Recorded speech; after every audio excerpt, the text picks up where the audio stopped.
Welcome to This is Children's Mercy, the parent-ish podcast. I'm Dr. Mike, and with me is Dr. Michelle DePhillips from Children's Mercy. Today, we'll be diving into the critical topic of growing up aware, teens, drugs, and digital influence. Dr. DePhillips, welcome to the show. Thank you, and thank you for having me. What an important topic today, especially the digital influence. So I'm really glad we're talking about it. What are good age-appropriate resources to share with our preteens as they approach the teenage years? It's hard, I know, and I know part of this question was we don't have the DARE program anymore that some of us grew up with. But there are some good resources out there. So I'll always say childrensmercy.org has some great resources if you either look at opioid use or you look at substance use. There's some good age-appropriate resources that come up, how to talk to your kids about drugs, some common questions that teens or young children may have about drugs.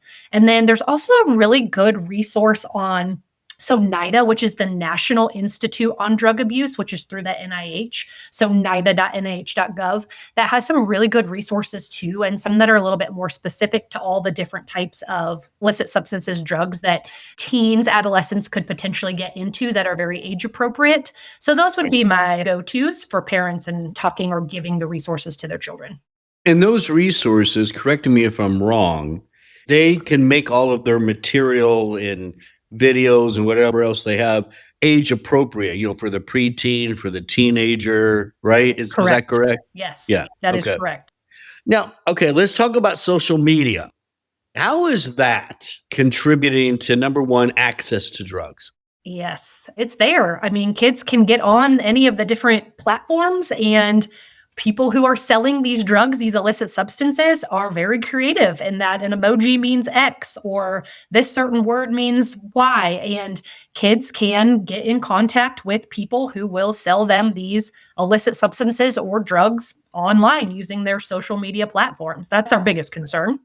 So it's almost like with the emojis and stuff, they have their own language, Yes. I'm selling this with this emoji, right? But before they even get to that point, how do you think social media is influencing just the idea of taking something, a substance? Yeah. So I think it's multifactorial. One, I think it's very easy to find videos of people doing anything on social media and the web, right?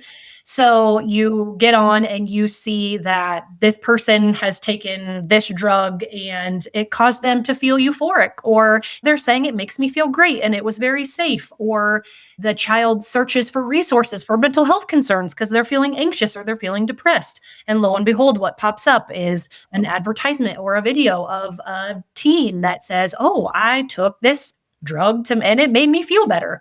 So a lot of different ways that they're exposed to it.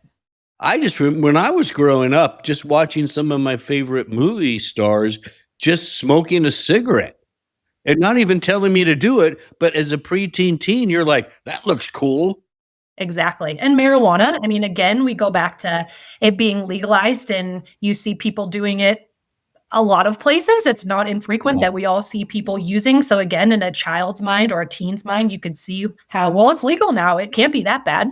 So what do you think motivates all this? We've touched on some things, but what do you think really motivates kids to seek out drugs? I think a lot of it is going to be pressure from peers. They have changed schools. They're going through a stressful time. There's been a big life change. They see their friends doing it. They're peer pressured. I think those are probably going to be the main things. Again, social media, they're self-medicating because they're feeling anxious, depressed. I think all those things in that time, right? I think many of us, when we were in middle school, high school, it was a rough time for a lot of people. And you're going through a lot of bullying or stressful times. And so I think it can be, I don't know, I don't want to say an outlet, but something that they experiment with as they're going through some of the stresses that those years bring. Now, what are some of the most common substances you're seeing in your area when it comes to teens? Yeah, so I would say we're still seeing a lot of cannabinoids, marijuana. We're still seeing a lot of those substances. Another thing that really has become more of an issue lately is kratom-derived substances. And I'm not talking about kratom in its pure form, but 7-hydroxymetragynine is the active substance in it. 7-OH is what it's otherwise known as, and you can buy it in gas stations. You can buy it online, but it basically functions as an opioid, but it's more potent than morphine. And these kids are getting it everywhere. You talk to an adolescent, they'll say, "Oh yeah, I saw some of my peers in school taking it was in the hallway. There's packages in the hallway that are littering the hallways of this 7-OH product." So we're seeing a lot more of that.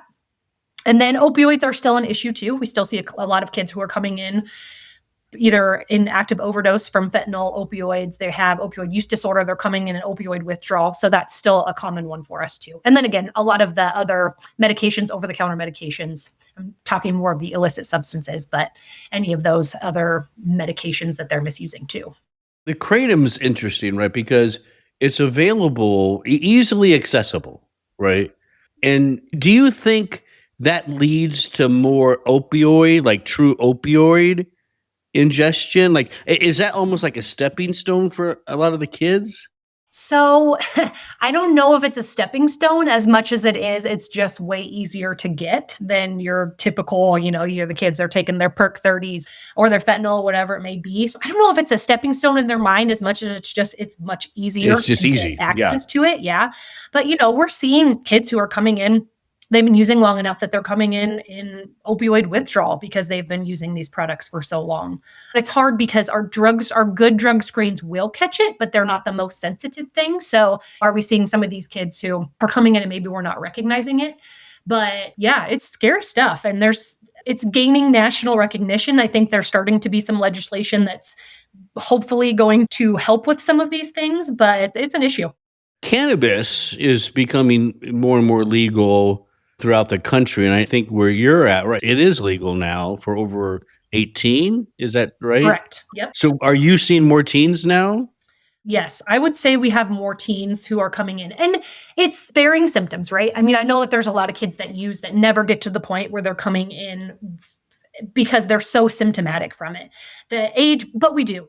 And sometimes you have it that it's potentially laced with other things depending on what they're smoking or what's in it. And that's really what gets them in trouble or more symptomatic. The scary thing and the thing that we've seen more is the toddler and this young school age kids who are getting into parents' gummies or edibles and very, very symptomatic from ingesting those substances. So that is what we have seen way more of since it's become legalized. A good friend of mine is a veterinarian, and they're seeing dogs and cats having ingested some of this stuff too, coming in emergencies. Let's stick with the cannabis thing just for a moment, because it may be legal, but isn't one of the big issues is how they're regulating how strong the THC content is? Is that an issue where you're at? Because I know in some places, like in Florida, there's no real regulation on how strong that can be. And some of the products, the milligram strength of THC is crazy. It's crazy. It's absolutely crazy. And I cannot sit here and quote exactly what Missouri's laws are on if there's a so much or there's a highest or a max. But yeah, I mean, you'll have these kids that come in and you'll really get to asking, and it's grandparents' gummies and they're 100 milligrams. And you're thinking, oh my gosh, 100 milligrams in this young 2-year-old. I mean, these kids are altered and sleepy as all get out for hours. I mean, 24 hours sometimes when they're taking these huge doses. So even if it's just quote unquote one gummy, if it's these huge milligram doses, then kids can be extremely symptomatic from them.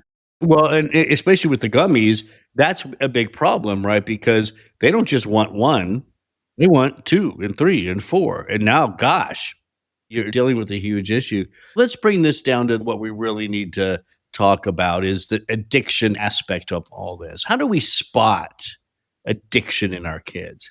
Addiction. Yeah. So I think it's going to be sort of more of these chronic changes. So if you see these big swings in their behavior, so a kid who normally is very bubbly and outgoing, and now they're very depressed, they're withdrawn, they're anxious, they're irritable. They were once a good student and now they're failing a lot of their classes.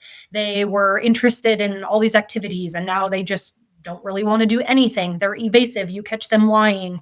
I would say things like that should tip you off. We think of addiction to certain things. And one of the biggest things I always think of is opioid addiction, right? So these kids that develop opioid use disorder. And so you're going to see these kids be very tremulous. They're going to be sweating. They're going to have a lot of GI symptoms, nausea, vomiting, diarrhea in between use when they're withdrawing. So that's some of the keys you can think of with that.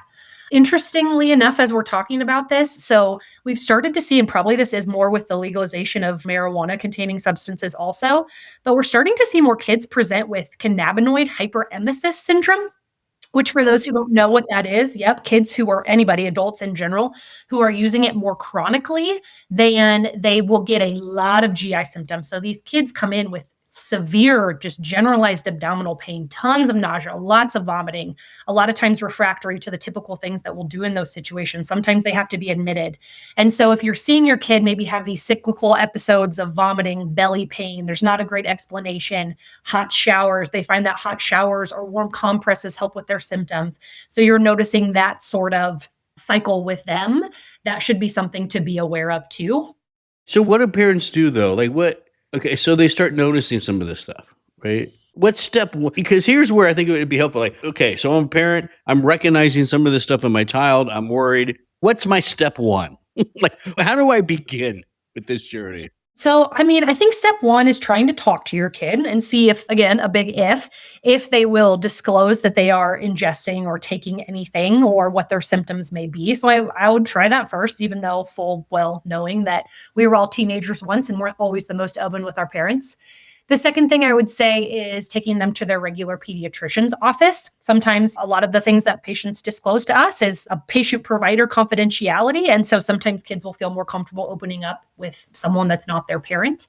So I would try that first. And then I'll give a plug for at Children's Mercy, we have an adolescent and young adult medicine clinic that will address kids who have drug use, substance use disorder, alcohol, any of those things, mental health issues. And so they have really great resources there too. And a lot of times, again, just being in that environment that's a little bit more specialized toward the teenager or young adult, we've found that they'll open up and have a little bit more trust in that environment too. So that's where I would start.